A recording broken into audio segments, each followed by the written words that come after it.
Hey, everybody. Welcome back to another episode of Let's Talk Legacy. My name's Noah Mitchell, and I'm the Senior Learning Experience Designer here at Legacy FM. And today, I want to talk about giving good feedback. And it's a lot more than just saying, be constructive. There are actually 4 pillars of good feedback that we're going to talk about briefly today in this video. And the inspiration from this video comes from a course that I've been taking lately by Dr. Luke Hobson, which is all about developing relationships with SMEs and working with SMEs, which are subject matter experts, by the way, and just sort of navigating that whole process with them. Well, one part of the course that we got to learn about this week is how to give good feedback. And as I said, there are actually 4 pillars of good feedback. And I didn't realize this before. So it really got me thinking on all of the probably bad feedback that I've given in the past, whether it was because I just didn't know or whether it was because I was in a hurry. There are lots of reasons that people give bad feedback. But I think that after learning these 4 pillars, I've definitely been more reflective on the feedback that I'm giving, trying to ask myself, Noah, are you being constructive? Are you being specific? Are you justifying what you're saying? Or are you just sort of like picking things out, cherry picking? And then lastly, am I being kind? And so those are actually the 4 pillars that we're going to talk about. So pillar number 1, and this one probably is the most obvious, be constructive. We always hear the word constructive being used with feedback. So when we talk about giving feedback in whatever context, we're always saying, give good constructive feedback. And so what that means, I think, is to just, point out things that are helpful. Say things that are helpful. Pointing out a typo does help, but if you tell someone you're going to give them feedback and you just go through and say, well, there are just a couple of typos here, or maybe you just sort of say something along the lines of like, this introduction in this paper is just really bad. That's it. That's not really constructive. And there are a lot of other things wrong with that. Maybe we'll run with that, right? Your introduction is really bad, or your abstract for your paper is just really bad. So the first pillar, of course, we just want to make sure that we're trying to be constructive. And so then we'll move to the second pillar. Well, once we've created a constructive piece of feedback, we want to make sure that that feedback is also specific. And so what I mean by that is that, now we've really pointed out something that is potentially helpful, but we want to be specific about why we're pointing it out, right? So in the case of the introduction, maybe we say something like, I see some potential in this introduction.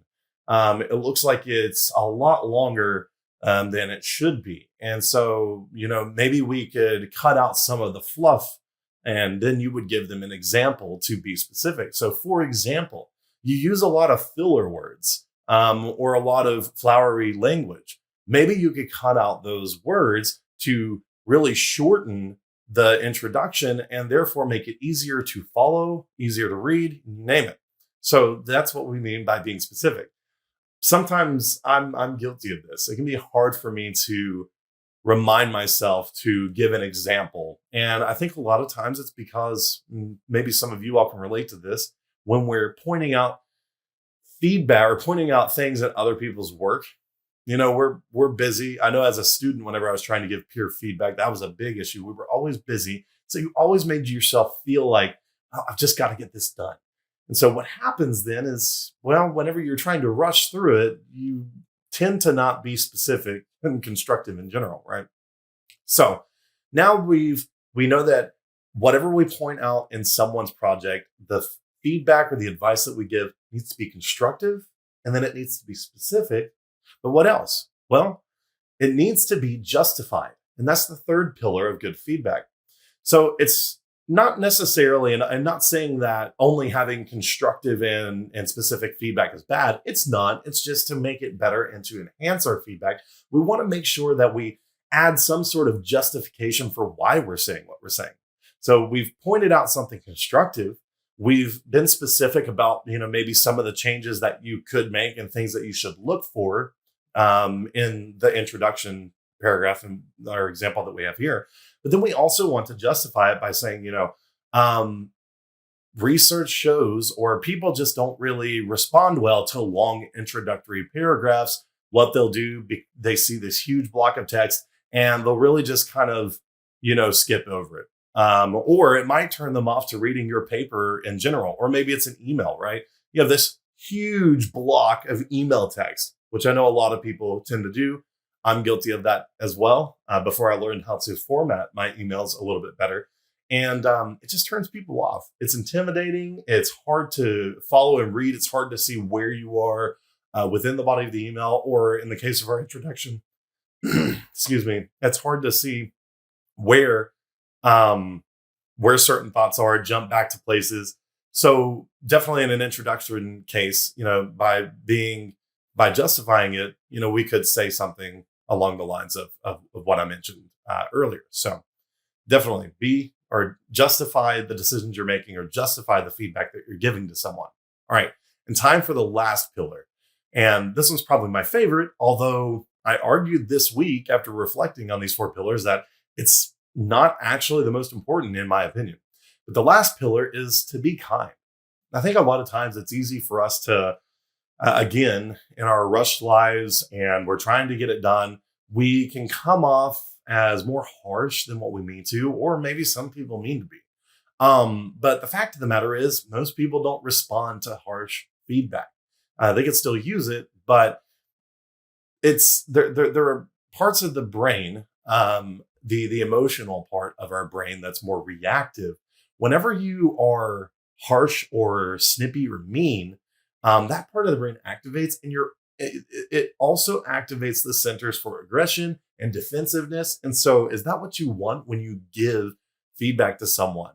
If you say something snippy or make some sarcastic, snarky comment in the feedback, well, you've basically just turned them off to taking your feedback at the value or with the value that it has. And so definitely look for, and maybe you're not snarky, maybe you're not sarcastic, maybe you're not angry, but even just sort of plain uninteresting language can turn people off and make it seem like, well, they're not really interested.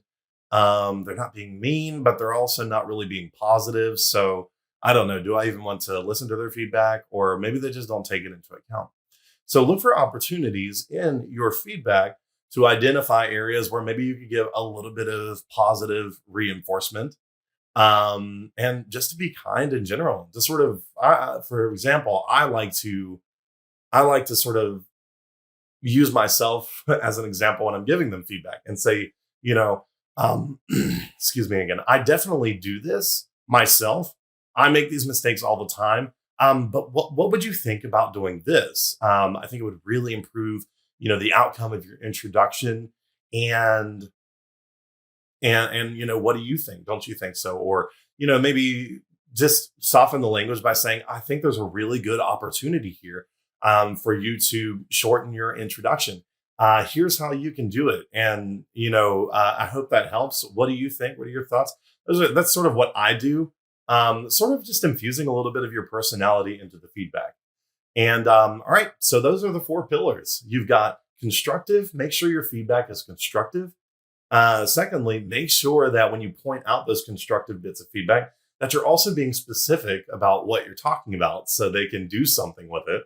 Number 3, try to justify it if you can. Why are you saying this? Are you just saying it because that's your opinion, or is there research that's sort of backing what you're saying? Definitely using statistics and data can really help bolster your feedback claims and make it more or make the people you're giving the feedback to more receptive of that feedback.